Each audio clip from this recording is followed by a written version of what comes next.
ताज्या बातम्यांसाठी ABP माझाला subscribe करा आणि बेल आयकॉन प्रेस करा। नमस्कार, मी निकिता पाटील। एबीपी माझाच्या वेब विशेष या कार्यक्रमामध्ये आपलं स्वागत। आणि आज आपल्या सोबत आहेत मॅजेस्टिक प्रकाशनचे अशोक कोठावळे सर आणि पंक्तीतलं पान या कादंबरीचे लेखक आहेत प्राध्यापक अविनाश कोल्हे सर।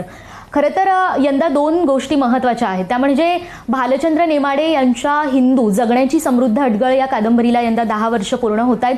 ज्ञानपीठ पुरस्कार प्राप्त अशी ही कादंबरी म्हणून वाचकांना ओळख आहे। आणि दुसरी महत्त्वाची गोष्ट अशी की मॅजेस्टिक प्रकाशन अधूनमधून एक स्पर्धा भरवतं आणि एक कादंबरी घेऊन त्यातल्या कथानकाला सोबत घेऊन किंवा त्यातल्या एखाद्या पात्राला सोबत घेऊन मग त्यावर आपल्याला नवीन कादंबरी लिहायची असते। तर आनंदाची गोष्ट सांगायची अशी की या स्पर्धेमध्ये यंदा प्राध्यापक अविनाश कोल्हे यांच्या पंक्तीतलं पान या कादंबरीला एकमेव विजेतेपदाचा मान मिळालेला आहे। तर नेमकं या कादंबरीचं स्वरूप कसं आहे आणि सोबतच या स्पर्धेचं स्वरूप कसं आहे, स्पर्धेमागचा उद्देश काय आहे आणि वाचकांना पंक्तीतलं पान या कादंबरीमधून नेमकं काय नवीन वाचायला मिळणार, या सगळ्या गोष्टी जाणून घेण्यासाठी आपण आज कोठावळे सर आणि कोल्हे सर यांच्यासोबत गप्पा मारणार आहोत। आपण आधी कोठावळे सरांना विचारूयात। सर, नेमकं या स्पर्धेमागचा उद्देश काय असतो? गेल्या कित्येक वर्षांपासून अधूनमधून मॅजेस्टिककडून अशा स्पर्धेचं आयोजन होत असतं आणि यामध्ये जयवंत दळवींची चक्र ही कादंबरी असेल किंवा मग भानू काळेंची तिसरी चांदणी ही कादंबरी असेल, वाचकांना नवनवीन असं दर्जेदार साहित्य वाचायला मिळालेलं आहे। खरं पाहता म्हणजे मॅजेस्टिकने तशा आधी पण कादंबरी स्पर्धा वगैरे घेतलेल्या आहेत। म्हणजे अगदी 1964 साली माझ्या वडिलांनी पहिली कादंबरी स्पर्धा घेतली। त्यावेळी त्यात अनेक नामवंतांनी, म्हणजे आता ते नामवंत आहेत, त्यावेळी नव्हते, म्हणजे जयवंत दळवी, मधु मंगेश कर्णिक, मनोहर तल्लार, शना नवरे वगैरे ह्या सगळ्यांनी भाग घेतला होता। आणि त्यातून असाच म्हणजे प्रत्येक ह्या कोणत्याही स्पर्धेचा एक हेतू असतो की त्यातून एक शोध, एका चांगल्या लेखकाचा शोध, आणि तो अर्थात त्या कादंबरी स्पर्धेत साध्य झाला असं म्हणता येईल। म्हणजे पहिल्या कादंबरी स्पर्धेत मी सांगतोय, ज्यावेळी जयवंत दळवींच्या चक्र ह्या कादंबरीला पुरस्कार मिळाला आणि त्या स्पर्धेचा लेखकाला फायदा झाला, तसंच प्रकाशकालाही होतो। नवीन लेखकांचा शोध त्यातून मिळतो आणि चांगलं साहित्य त्या निमित्ताने, आणि त्या लेखकाला एक त्याचा पण कस लागतो आणि चांगलं साहित्य वाचकांसमोर येऊ शकतं। तशी आम्ही एक दुसरी स्पर्धा घेतली होती। त्यात एक विशिष्ट हेतू होता की राजकीय विषयावरची कादंबरी, त्यामुळे राजकारण, त्यावेळचं राजकारण हे महत्त्वाचं होतं। पण आता ही जी स्पर्धा आम्ही घेतली होती हिंदू कादंबरीवर आधारित, तसं पाहायला गेलं तर ही कादंबरी स्पर्धा एक अचानक काही वेळा एखादी गोष्ट सुचते तशी सुचलेली स्पर्धा आहे। म्हणजे मी, मधु मंगेश कर्णिक, डॉक्टर विलास कोले, भारत सासने वगैरे आम्ही सहज गप्पा मारत बसलो होतो आणि गप्पा मारता मारता अर्थात हिंदू कादंबरीचा विषय आला आणि त्याने म्हटलं की हिंदू कादंबरी, म्हणजे मधु मंगेश कर्णिक असं म्हणाले की हिंदू कादंबरीचं मला असं वैशिष्ट्य वाटतं की हिंदू कादंबरीत अनेक उपकथानकं, कथाबीज आहेत की त्याला धरून एखादी नवीन कादंबरी लिहिता येईल। मग डॉक्टर विलास कोल्हे ते होते समीक्षक, ते म्हणाले अरे ही स्पर्धा घ्यायला अशोक हरकत नाही, मॅजेस्टिकतर्फे आपण ही स्पर्धा जाहीर करूया। आणि मग तिथेच आमचं त्या बैठकीतच असं ठरलं की ही स्पर्धा जाहीर करूया। मग त्याचे काही आम्ही नियम ठरवले, या स्पर्धेत काय असलं पाहिजे आणि काय नसता कामा नये। म्हणजे एक गोष्ट निश्चित अशी होती की ही कादंबरी पूर्णपणे नव्याने लिहिलेली असावी, त्यात सर्जनशीलता दिसावी। मुख्य म्हणजे त्यात आम्हाला असं नको होतं की त्याचा सिक्वेल, म्हणजे त्याचा पुढचा भाग, तेच कॅरेक्टर घेऊन त्याच्या पुढे काय घडत जातं असं नको, किंवा त्याच्या आधीचा भाग असंही नको होतं। पूर्णपणे नव्याने लिहिलेली स्वतंत्र सर्जनशीलता ज्या लेखकाची दिसून येईल, पण त्यातला एखाद्या उपकथानकाचा, कथाबीजाचा हिंदूमधल्या आधार निश्चित असला पाहिजे। त्या 6 महिन्याच्या कालावधीत ती लिहायची होती आणि त्या आल्या 31 डिसेंबरपर्यंत त्याचा आम्ही विचार केला। परीक्षक समितीवर पण चांगली मंडळी, म्हणजे मधु मंगेश कर्णिकांसारखे लेखक, रंगनाथ पठारेसारखा कादंबरीकार, समीक्षक, ज्येष्ठ समीक्षक डॉक्टर विलास कोल्हे वगैरे असे समीक्षक होते, म्हणजे असे परीक्षक होते। ह्या परीक्षकांनी या कादंबरीची निवड केलेली आहे। निश्चितच जसं कोठावळे सर म्हणालेत की कादंबरी लेखनासाठी 6 महिन्यांचा कालावधी अट असते।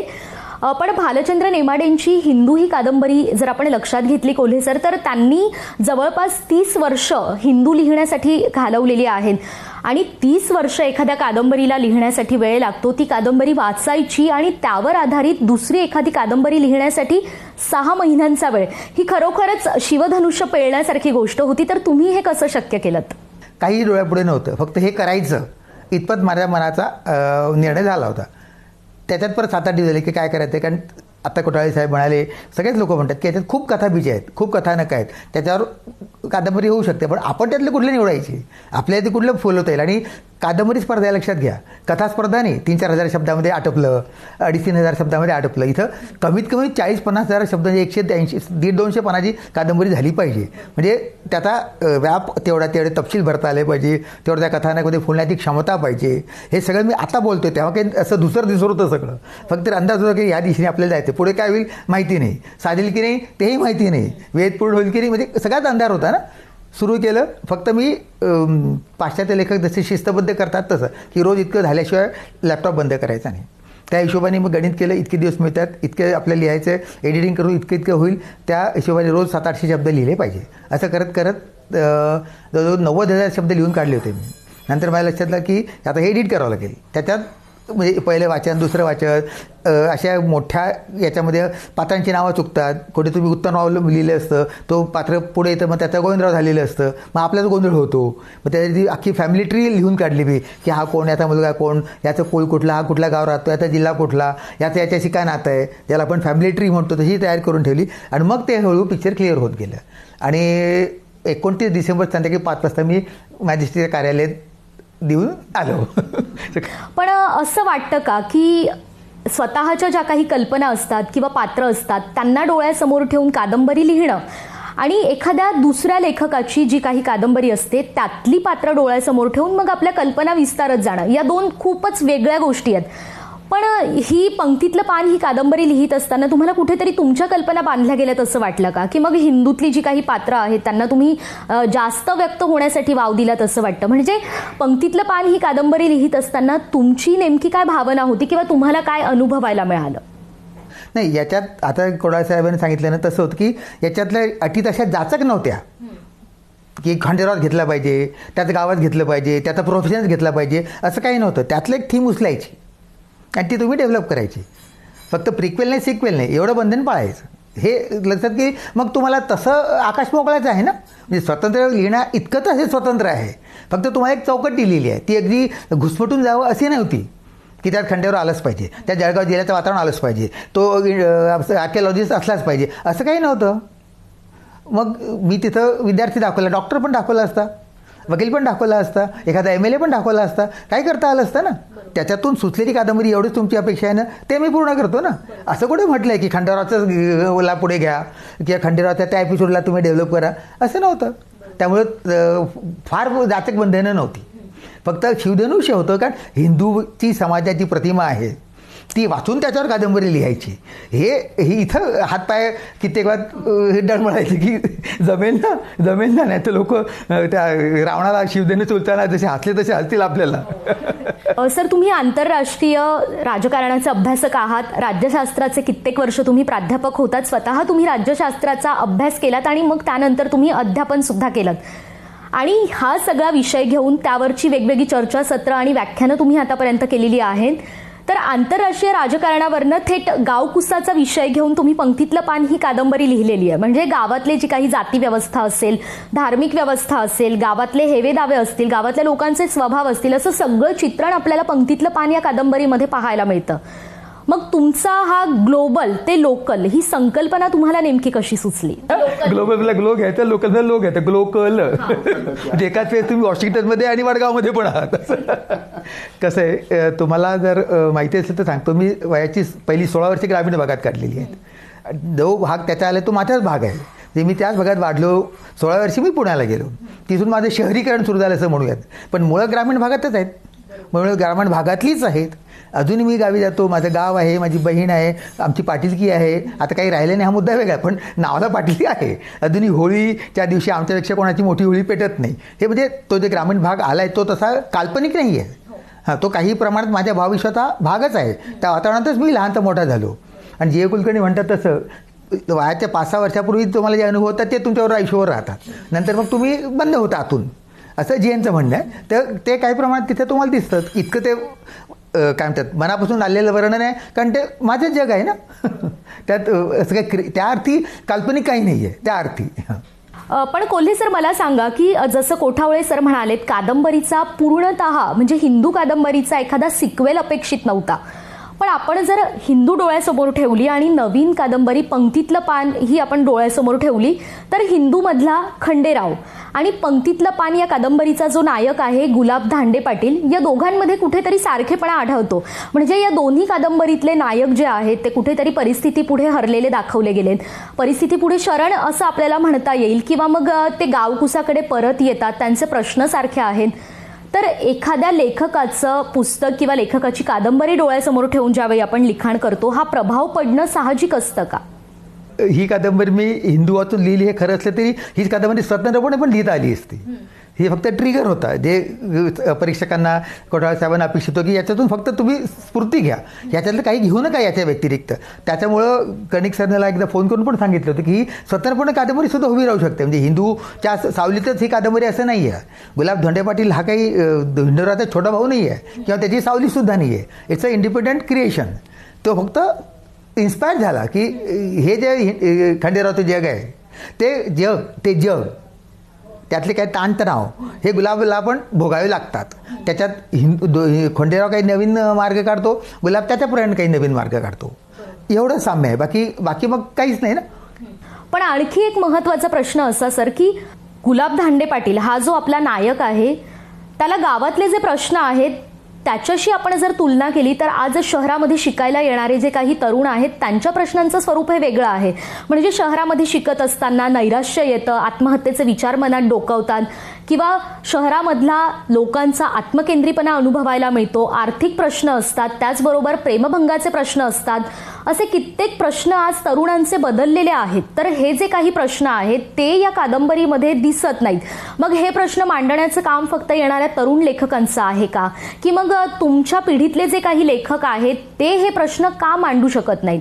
पंक्तीतलं पान या कादंबरीमध्ये सुद्धा आपल्याला हे प्रश्न पाहायला मिळत नाहीत. तर यामागचं नेमकं कारण काय? हां, एक पहिली गोष्ट म्हणजे ती 2020ची कादंबरी नाही आहे. त्यातलं वातावरण 2001 सालचं आहे.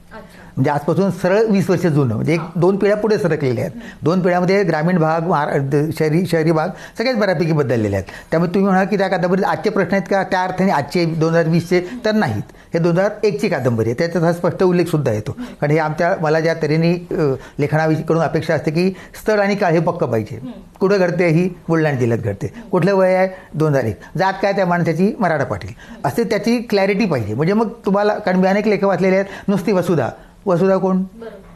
वसुधा भारतीय समाज याच्यात वसुधा अशी कॅरेक्टर उभीच राहू शकत नाही. वसुधा गायकवाड, वसुधा पेंडसे, वसुधा देशमुख, वसुधा सोनार, वसुधा असं काहीतरी त्याला चौकट लागते. ती हां त्याच्यामध्ये यायला हवं. ते 2001चे वातावरण असल्यामुळं ते मला मॅनेज करणं फारसं अवघड गेलं नाही. तुम्ही म्हणाल की आज काय आहे, तर आज मला माहिती नाही, कारण आज मी ग्रामीण भागात राहिलेलो नाही. त्या काळातल्या याच्या काळामध्ये फार फरक नाही पडलेला. गेल्या 10-15 वर्षात झपाट्याने बदल झालेत. नको इतक्या वेगाने वेग घेतलेला असं म्हणूयात. त्यामुळे आजची कादंबरी नाही तशी, पण तरी काही सार्वत्रिक मुद्दे असतात. उदाहरणार्थ लग्न कसं करायचं, घरच्यांची तुझी आवड, याच्यात बॅलन्स कसा करायचा, याचे काही फायदे तोटे आहेत, याची काही किंमत आहे, याचे काही फायदे तोटे, याची काही किंमत आहे, ती कोणाला कशी परवडते हाच एक मुद्दा असतो ना, की कॅन यू अफोर्ड दिस. आजची व्यवहारी पिढी किंवा माझ्या जनरेशनपासून आलेल्या व्यवहाराला बघतो की हे ठीक आहे पण हे परवडत नाही मला, मग नाही करणार. तसं हे त्या अर्थी व्यवहारी काय म्हणतात त्याला प्रॅग्मॅटिझम म्हणा, वास्तववाद म्हणा, प्रामाणिकपणे व्यवहाराला सामोरं जाणं म्हणा, अशा तऱ्हेने सुद्धा तुम्ही त्या कथानकाकडे बघू शकता. पण मला सांगा कोल्हे सर, जसं आता दुसऱ्या भागामध्ये हिंदूमधला खंडेराव हा बदललेल्या परिस्थितीमधला दाखवला जाईल असं वाचकांना वाटतंय आणि तशी उत्सुकता सुद्धा आहे, तर आपला जो काही पंक्तीतलं पान या कादंबरीतला गुलाब हा नायक आहे तो सुद्धा येणाऱ्या भागामध्ये बदललेल्या स्वरूपामध्ये दाखवला जाईल का? पाहायला मिळेल त्यांनी परत स्पर्धा आयोजित करावी. हिंदू कादंबरी 2 वर परत स्पर्धा. कारण ते आता लिहित आहे, त्यांची पूर्ण होत आली. आता परवाच्याच मुलाखतीत त्यांनी सांगितलं की आता ते लिहून झालाय तो भाग. ती परिस्थिती बदलवतेच माणसाला. 2001 साली जगलेला गुलाब आणि आता 2020 नंतर नवीन अनुभव काय गुलाबला येतात ते सुद्धा आपल्या वाचकांना अनुभवायला मिळतील. सर, तुमची आणखी एक संकल्पना आहे की तुम्ही जी काही पुस्तकं लिहिता त्यामध्ये तुम्ही कधीच ते जे काही मध्यवर्ती पात्र असतं त्याला नायक असं म्हणत नाहीत, त्याला मध्यवर्ती पात्र म्हणावं अशी तुमची संकल्पना आहे. आणि पंक्तीतलं पान ही कादंबरी जर आपण घेतली तर त्याच्या सुरुवातीलाच तुम्ही त्याचा उल्लेख सुद्धा केलेला आहे मनोगतामध्ये. तर यामागचा तुमचा उद्देश नेमका काय आहे? प्रकाशचे कोठावे पण बसलेले आहे आपल्या बाजूला. तेवढं सांगतील की नायक त्या पारंपरिक परंपरा आहे, तो सर्व गुण संपन्न असावा, त्याला कुठलं व्यसन नसावं. तो म्हणजे असं इतकं ते सगळं आदर्श असतं की तसं कुठे असतं. ते हिंदी सिनेमासारखंच झालं ना. तर ते काही जीवन नाही ना, माणसं असतात, काही वाईट असतं, काही चांगलं असतं, काही गुण असतात, काही दुर्गुण असतात. बरं, गुणी माणूस सर्वत्र गुणी असतो का? नाही. दुर्गुणी माणूस सर्वत्र का दुर्गुणी असतो का? तसंही नाही. जशी परिस्थिती असते जसं त्याप्रमाणे ती बदलत राहतात. ही जी गुंतागुंत आहे जीवनाची, ही लेखक म्हणून मला नेहमी आव्हान देतं. त्यामुळे त्याच्यात नायक ही पारंपरिक कल्पना बसत नाही, नायिका ही कल्पनासुद्धा बसत नाही. कारण हे सगळे माणसं आहेत. गुलाब दांडे पाटील आहे, त्याची मैत्रीण आहे, त्याच्या आई आहेत, प्रत्येकाची एक भूमिका आहे. सॉल बेल्लो नावाचा लेखक आहे अमेरिकन, त्याला नोबेल प्राइज मिळाला. तो म्हणतो की trouble with life is everybody has a view point. प्रत्येकाची भूमिका आहे ना, म्हणून तो क्लॅश होतो ना. माझी आईची भूमिका आहे, माझ्या वडिलांची भूमिका आहे, माझ्या प्रेयसीची भूमिका आहे, माझी भूमिका आहे. आता याच्यातून काय निघतं बाहेर कोणाला माहिती.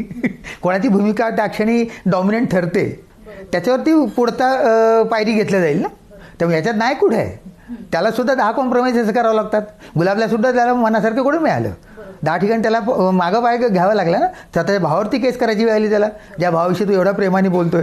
म्हणजे हे सुद्धा जसं जीवन पुढे सरकतं तसं तुम्हाला ते असं वर येत राहतं. मग त्याचा नव्याने सामना कर. मला ना सतत जीवनाचा विचार करताना सर क्रिकेटची आठवण होते की हा बॉल आला, याच्यावर बाउंड्री मारली, आता पुढचा माहिती नाही, क्लीन बॉल सुद्धा होईल.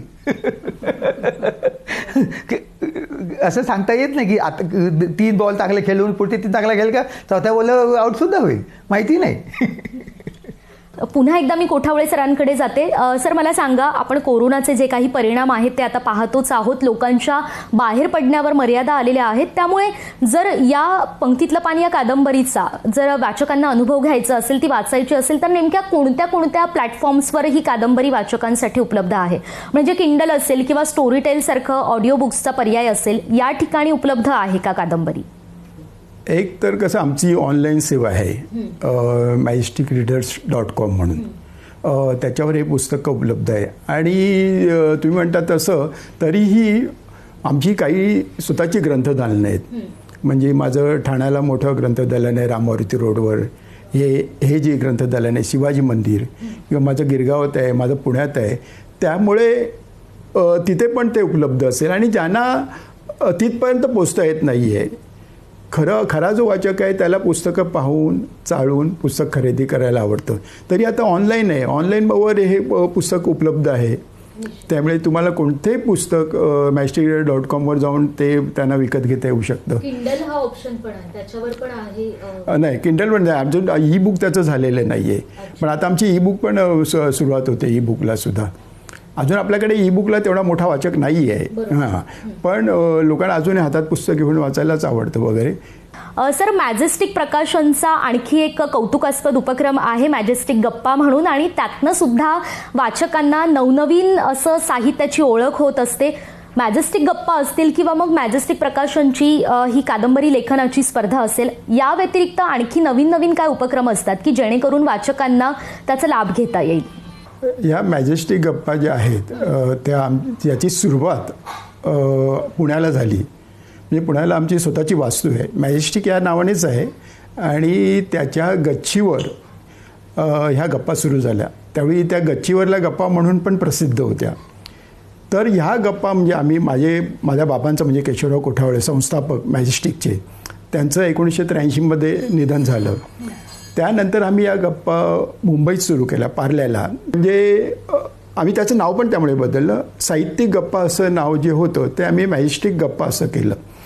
कारण माझ्या नुसत्या साहित्यिकांना आम्ही बोलायचोच, पण वेगवेगळ्या क्षेत्रातील कलावंत मंडळी यायची, म्हणजे संगीत असेल, नाटक असेल, सिनेमा असेल, TV मालिका. अनेक म्हणजे अशी मंडळी आमच्या मॅजेस्टिक गप्पा. जसं की मॅजेस्टिक गप्पामध्ये पंडित जसराज आणि राज ठाकरेंच्या सुद्धा आठवणी तुम्ही सांगितलेल्या आहेत. हो, राजकारणी म्हणजे पृथ्वीराज चव्हाण आमच्याकडे आलेले आहेत, आर पाटील आलेले आहेत, विलासराव देशमुख आलेले आहेत, अनेक क्षेत्रातली मंडळी आलेली आहेत.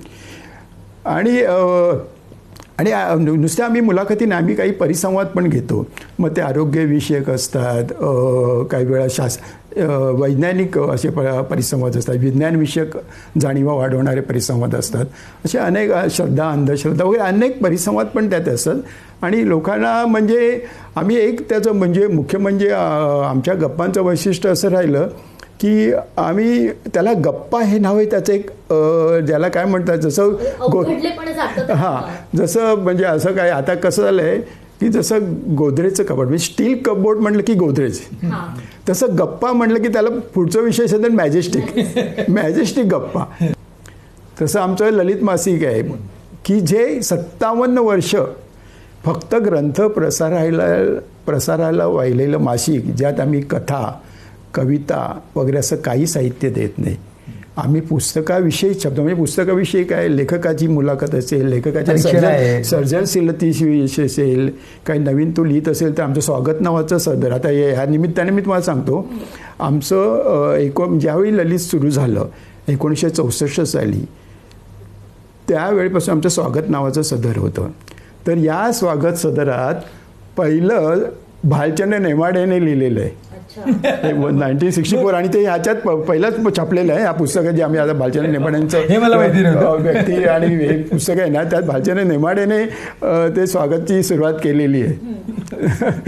तर हिंदू जगण्याची समृद्ध अडगळ या कादंबरीला डोळ्यासमोर ठेवून, ज्ञानपीठ पुरस्कार प्राप्त या कादंबरीला डोळ्यासमोर ठेवून नवीन पंक्तीतलं पान ही प्राध्यापक अविनाश कोल्हे यांची कादंबरी वाचकांना आता वाचायला मिळणार आहे. नुकतंच प्रकाशन सुद्धा या कादंबरीचं झालेलं आहे. निश्चितच आता तुम्हाला पंक्तीतलं पान ही कादंबरी वाचण्याची उत्सुकता लागलेली असेल.